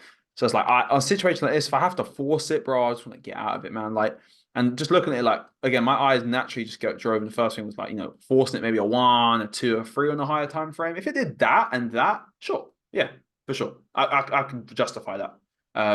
But at this point, I probably have to risk so little, it wouldn't even be worth the time and the effort at that point. Cool. Thanks, bro. Yeah. Yeah. GCAD, UGA. Oh shit, let's see the time. We are gonna have to cut soon, but I will be active in the chat. Still waiting on this Ryukyum. She never come back. She's coming up into this distro actually. Do you have any JPY news coming out? We went for EU right at the start, bro. I'll go for it in a sec. I really want to see what the Bank of Japan's doing actually. Anyone heard any updates from the Bank of Japan? I need to. Any updates? What's the Bank of Japan doing?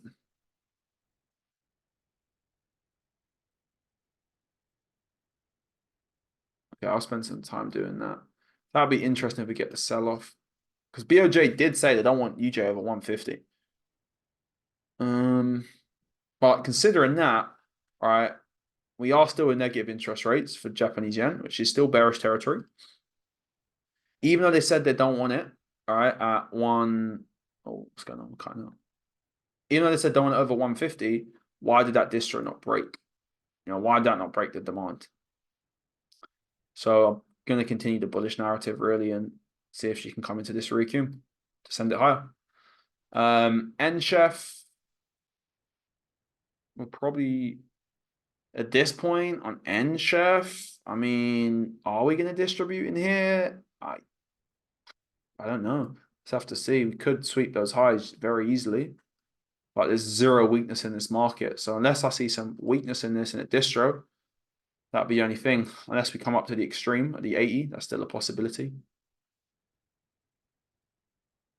Kind of A-Chef.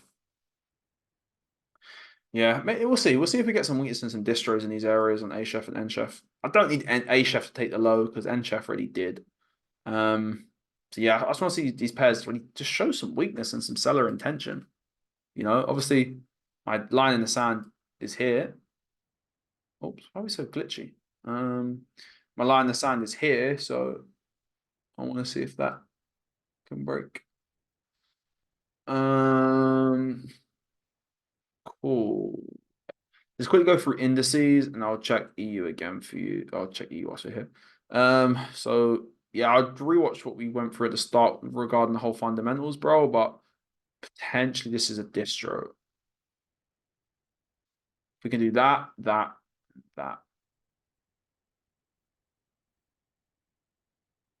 this needs to happen like ASAP.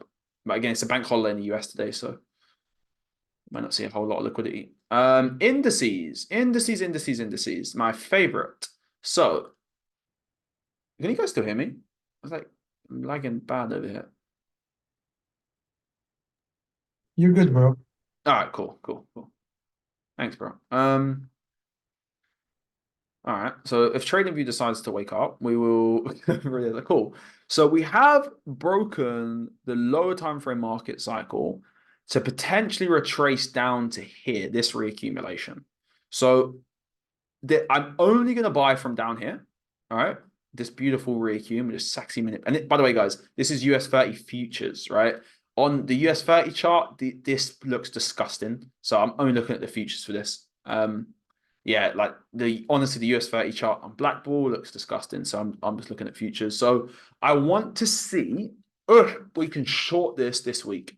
That's my game plan indices. I want to get the short in. Now I just need something clear. Like I'm not seeing too much clarity or weakness just yet. We haven't even broken this low yet. So it's not the cleanest distro at them all. But if we can kind of do, so I'll probably wait for a micro. If it's a limit, it'll be very small. What is this? It's late Friday price action, so it could easily be profit taken. But let's see what we do.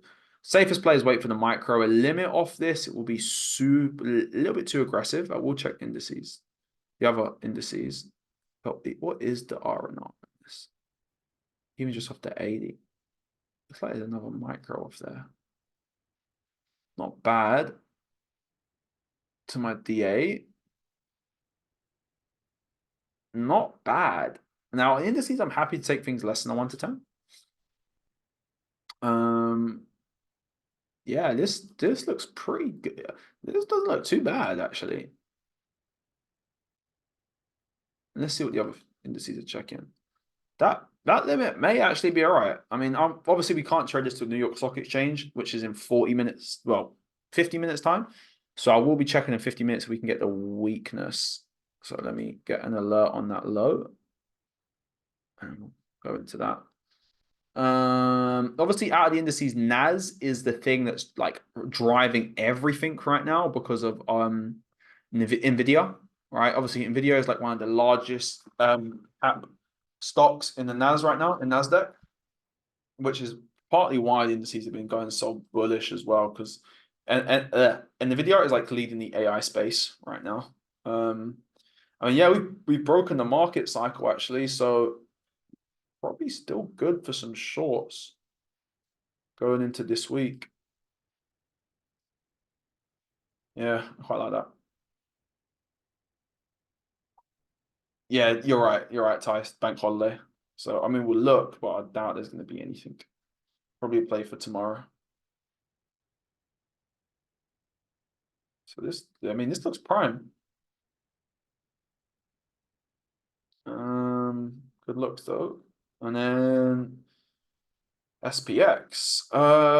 Yeah. So I want to see if we can short these down. To then long term buy them up. I'm actually still holding a swing on SPX as well. From where was it? I have to open the other chart. I'll show you that later. But in terms of, again, I'm not going to risk a lot because it is counter trend. But we do have room to go lower. Like, oh, baby. So let's see what we can wiggle in. Yeah, I mean, realistically, yeah, makes sense. Like, probably won't see anything today because of obviously the bank holiday.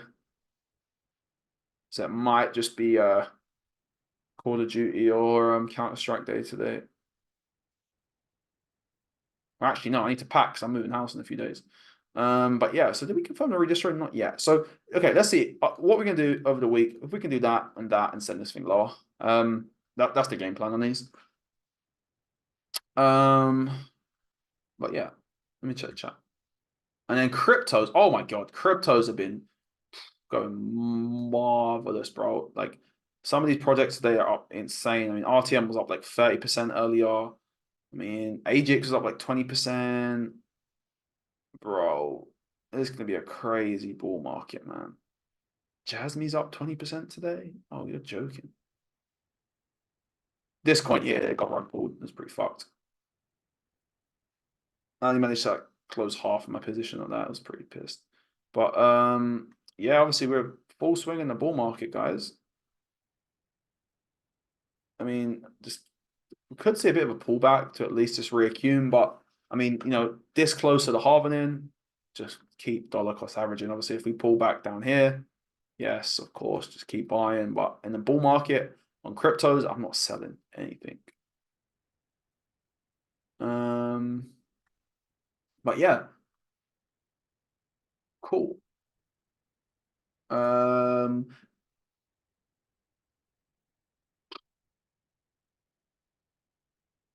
me check chat. So yeah, I think Adam, we went over the spread on ACAD. Let me know if I didn't. Prop firm matches the company. Oh, community voting, that's good. Yeah, yeah, look at that. I have to see the link of that. If someone can resend that in the chat, I'll take a look at that. I know me and Dylan were yapping about the leisure KYCs. How do you know what broker the funded account uses? It will either say on their website, you can either ask their support systems, like their Discord, their email, their live chat, or when you make the account, it will literally say, like on the MetaTrader at the top, it should show you. Can you tell us who you use?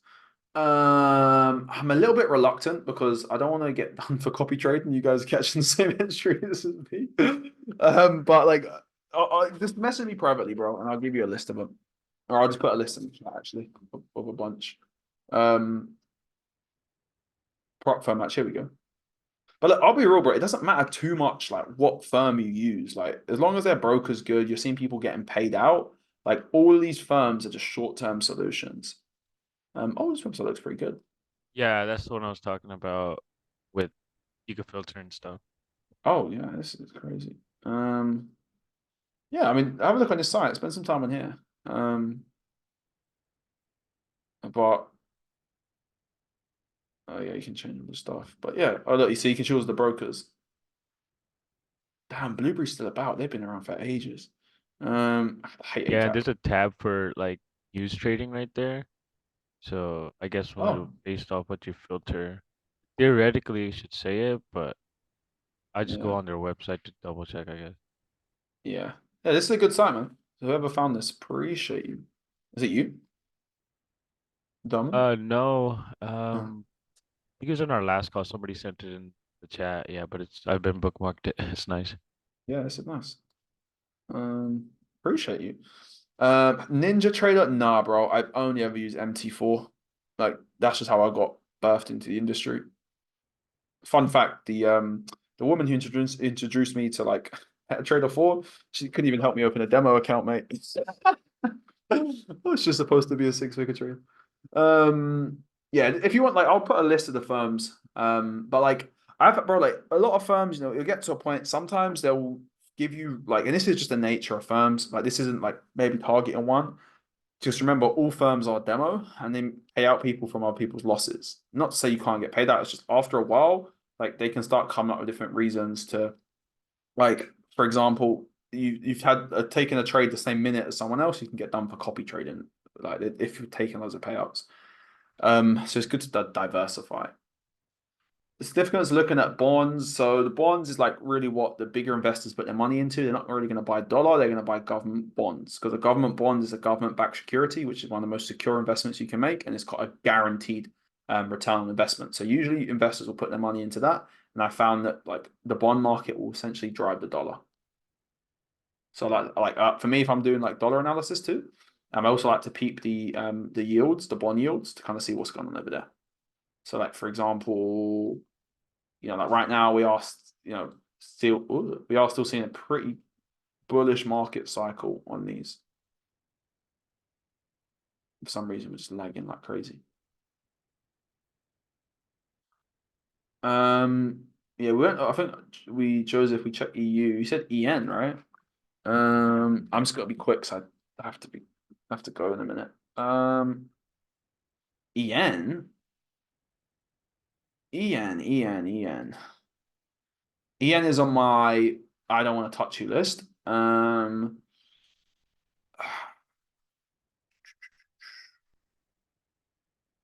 We swept the low, still maintaining a bullish market cycle. We have an accum. And like this thing in ages. We're coming in.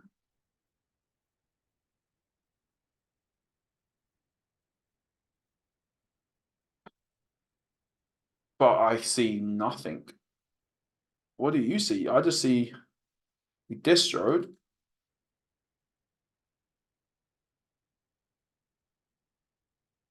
We did the ugliest redistro. Another ugly redistro. This is kind of getting to more order flow now. I don't really want to be involved with this. It's just like chopping and changing. So maybe this is phase A of an accum. Maybe this is SC to AR to ST.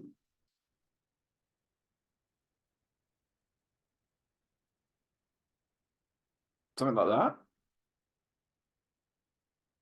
But I wouldn't be buying out here.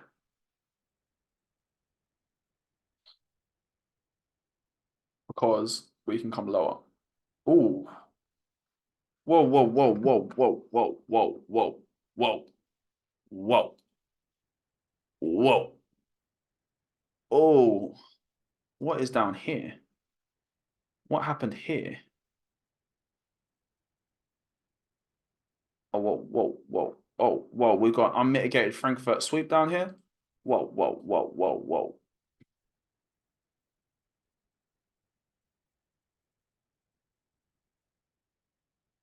Whoa. Whoa. What's that? 80? What's that?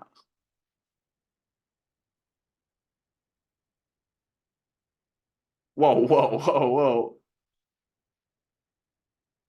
That's not bad. We'll be sending this. We could target there. What's the EA doing? You checked EA? That's not bad. What would you be willing to risk on something like that? Not a lot, like 0.06. Yeah, because I mean, bro, 0.06 almost makes 6%. Bro, like that's a quarter done. That's your quarter done right there. You ain't got to Wait, trade what's any the other target trades. on that? Is that the So this is the swing for the high. Well, so this is our impulse. Remember, we reaccumulated to this high. So it'd be this high would be the nice. target. Oh, so okay. Yeah, that's not bad actually. I'm gonna set some alerts when she comes in here. Especially when she comes here. Watch for micro limit from start of Jan. Yeah, that looks nice. But I mean, yeah, if we can get the accum, then yeah, that'd be great. Like off in here, bro, like I wouldn't really want to be buying it because we can come down to there. We've got technically some liquidity here. Can argue there's liquidity there, but I favored the liquidity, the accum first. That and ballot. So we'll see. We'll see what she does. I mean, I'd rather wait for the accum, really. So yeah, we're gonna have to check EA though. Oh.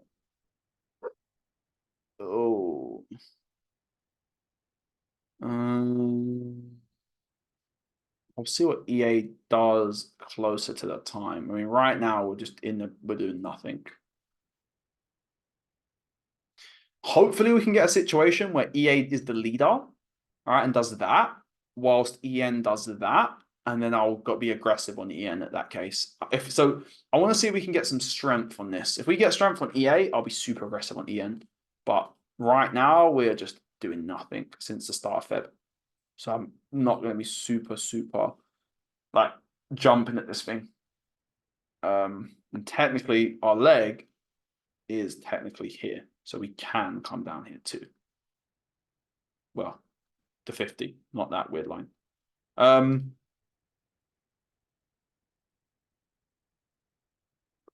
How to calculate roughly all-time highs of a coin? Timing with the cycles, bro.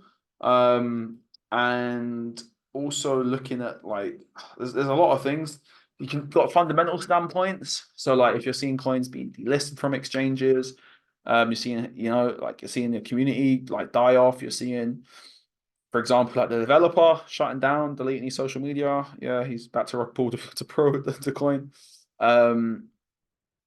Timing as well, like obviously the halvening, I would be looking to get out of altcoins halfway through 2025.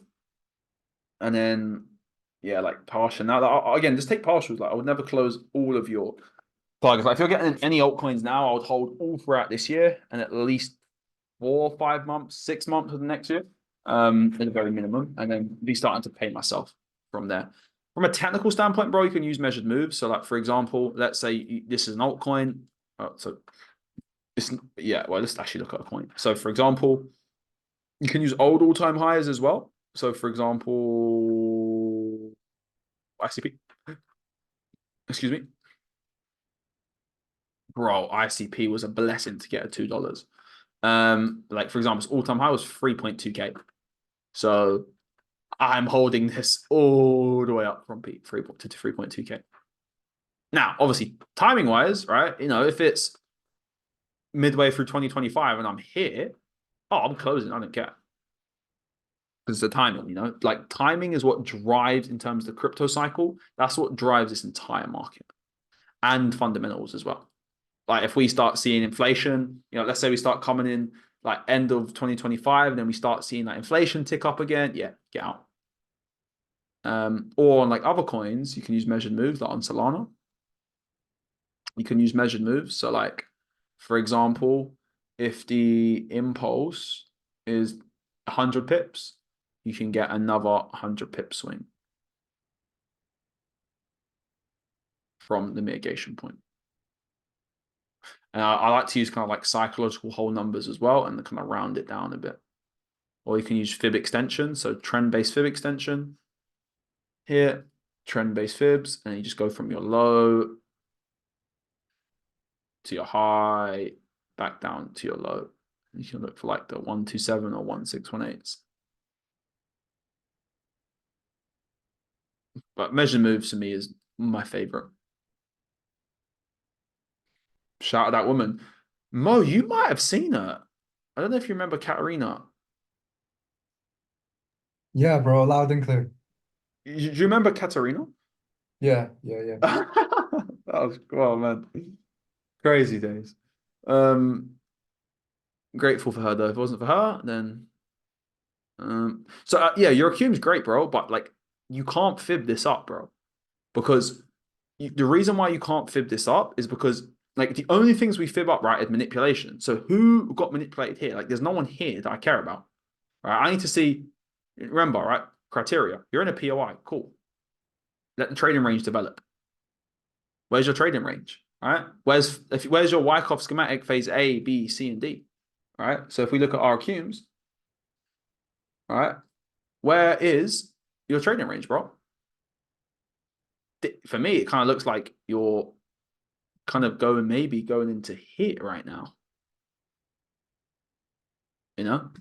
So like I would need that trading range to develop, right? 1 drive, 2 drive, 3 drive, sweep, break. Let those orders be filled. Yeah, so I'd be very careful there, bro. I wouldn't not want to set a limit on that.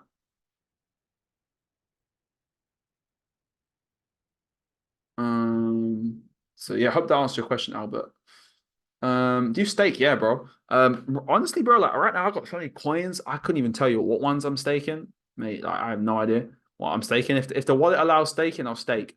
But I think ICP, the native token on the NNS wallet, which is like the native wallet for it, if I'm not mistaken, the NNS wallet, you can stake with this.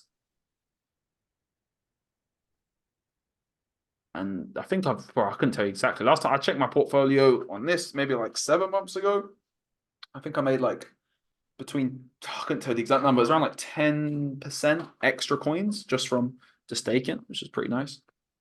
But yeah, like if now, okay, staking, where am I going to stake? I'm not going to stake on any exchanges, and I'm not going to stake anywhere that takes my private keys away. You know, if you don't have your keys, you don't have the coin. Yeah, I'm new to kind of staking, so I don't feel safe, I guess is the right word. But I've seen I don't know if you've seen like Jerry Banfield videos. Nah. Like you could he's staking for like 8 years. He has his like ICP locked up for like 8 years. It's like some 18% interest or some shit. Yeah, it's insane. So staking is real, you know, it's a thing. Like it's a thing. It's just where are you staking, you know? Like if some wallets allow native staking. So if your wallet allows staking, stake it in your wallet, bro. Obviously we know the cycle. So you in my opinion, the date of today's video, the 19th of the second, you could lock up for a year and be fine, I think. But obviously you just gotta Okay, remember yeah. if you know, like, but this is where your philosophy is. Like for me with crypto, I'll ride a coin to zero. Like, I don't care. Like if I put money in a crypto coin, I'm imagining it's going to disappear forever until I cash out. So like I'm okay to lock it up for a year. Now this depends on obviously your risk tolerance, because if you start seeing ICP getting delisted from exchanges, and you know, then maybe it's time. Obviously you can't unstake it at that point, but then that's a good time to exit the coin if it's being delisted. Yeah. The only thing I'm staking right now is Casper, and it's easy on like CSPR.live. Yeah, yeah. Talking about delisting, bro, you know Gala has been delisted of most of the major exchanges. I'm still holding some of it, but Is it? what's I your haven't. view on it? I haven't heard of that, bro. I have to look into it. Last time I was looking at Gala, I know they're launching Gala V2, and they're doing a I have to double check if it had to be delisted. If it has, then yeah, I have to do some more research to figure out why. But last time I heard from them, they was launching doing an airdrop for Gala V2. So maybe it's to do with that, but I'm not entirely sure. Honestly, I need to check up with that. I'm gonna do that after this. Good call though, bro. I will look into that and see what's going on. Yeah, But man. I'm holding a bag in Gala. I wanted to cash out, and then I was like, couldn't cash out anywhere. I mean, see when they're airdropping. You know, if they're doing the airdrop, you might be able to double it up. But I have to have a look if they're delisting. Because last time I thought you could buy it on Coinbase.